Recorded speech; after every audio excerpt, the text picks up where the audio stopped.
the writing was really good, and then I heard a little bit about Eddie's life, that he, he did serve some time, and you could tell that in his writing. You could tell he was the real deal. And so when, they couldn't raise the money for many years, I guess, and they were trying to set it up.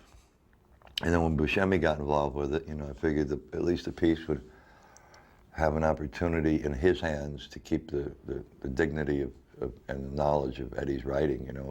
They wouldn't sort of commercialize it, and change it around. So it's always quite an interesting experience to work with like an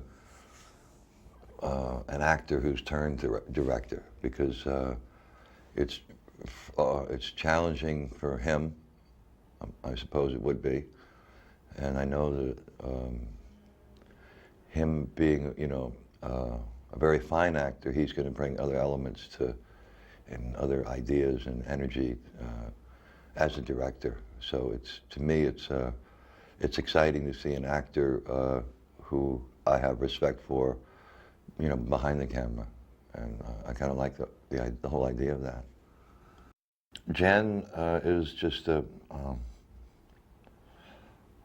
creation that, or a creature that I've chosen, has spent most of her life institutionalized, probably since she was, in her mid-teens, and I would think that the system, becoming institutionalized after so many years, is a way of life.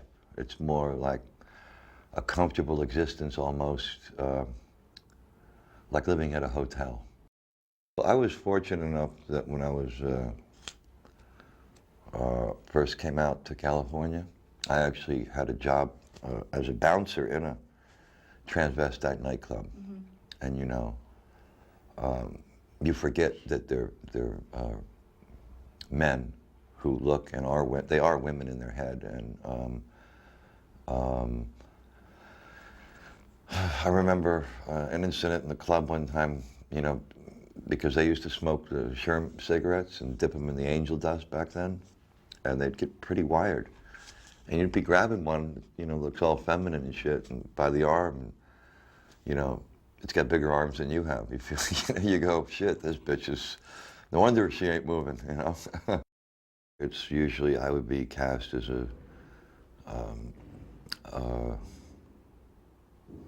not such a effeminate creature,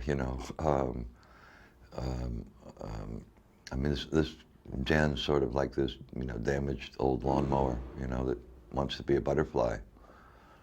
And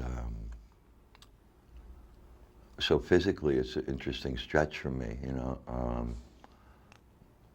not so much a stretch as an acting challenge with the role itself, but just in my own mind. It's like a character out of something in Frankenstein, really. It's like there's a line in the movie where she says, God really screwed up and he put me together, I went around LA and went to the different lingerie outlets and places, the stores, and sort of put together my choices for what I wanted to wear. And that wasn't any picnic, trying bras on in the middle of a store, people walking in looking at me going, doesn't that make you wrong? Going, he's really, I'm just going, well, yeah, I saw Mickey at the this place or that place, and trying on bras, so, I don't really give a shit, but it's when my mother calls up and it's in the tabloids, I have to explain it to her. A little boy named Tukey has a salon in Los Angeles there, and he hooked me up and he did the nails, and then my dentist took out my bridge in the front, because most of these transvestites do get the shit kicked out of them inside the joint because they have big mouths, or they express themselves, So that was, that wasn't any picnic, I remember him grinding the two front caps all the way out, and he's sitting there asking me what movie I wanted to watch on the VCR, while he was doing it. And when he got done doing it, I remember going to get a slice of pizza and having trouble chewing the pizza, you know.